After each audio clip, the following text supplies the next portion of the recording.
নিজেকে আর সামলে রাখতে পারতেছি না। নিজেকে মানে বুকটা ফেটে যাচ্ছে।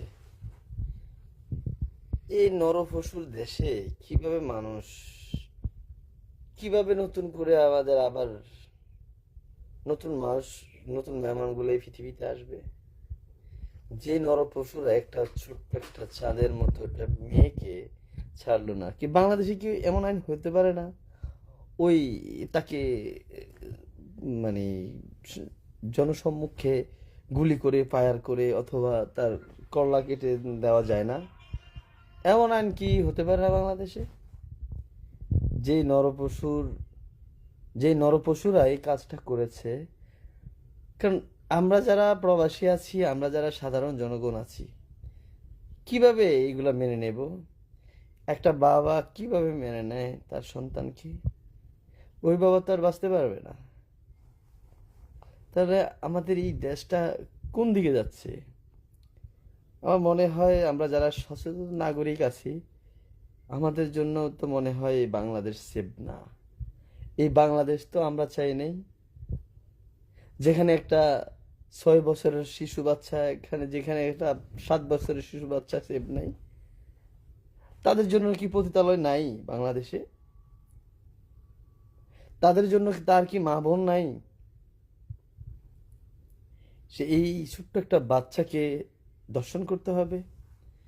আসলে আমি কোনো কারণে, আমি কোনো জায়গায় কখনো আসলে তার ওই বাবার যখন বলছে আমি বিচার চাই না, একটা মানুষ কতটা অসহায় হলে বলতে পারে যে আমি বিচার চাই না?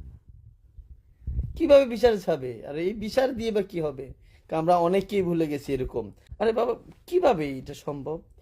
তার বাচ্চাটাকে একদম নির্মম ভাবে দর্শন করে তাকে হত্যা করে ফেলার, এ কেমন নরপশু আমরা?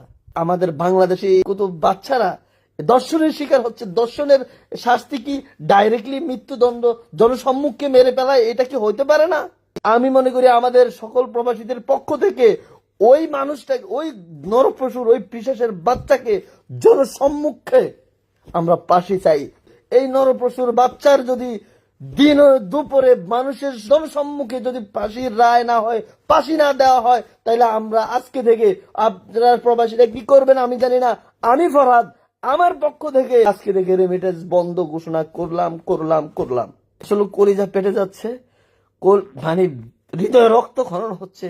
আমি আমাদের সকল প্রবাসী ভাইদেরকে বলবো, আমরা সকল দল মত নির্বিশেষে আমরা সবাই বলবো, আমরা একটা মাত্র বিচার চাই বাংলাদেশে।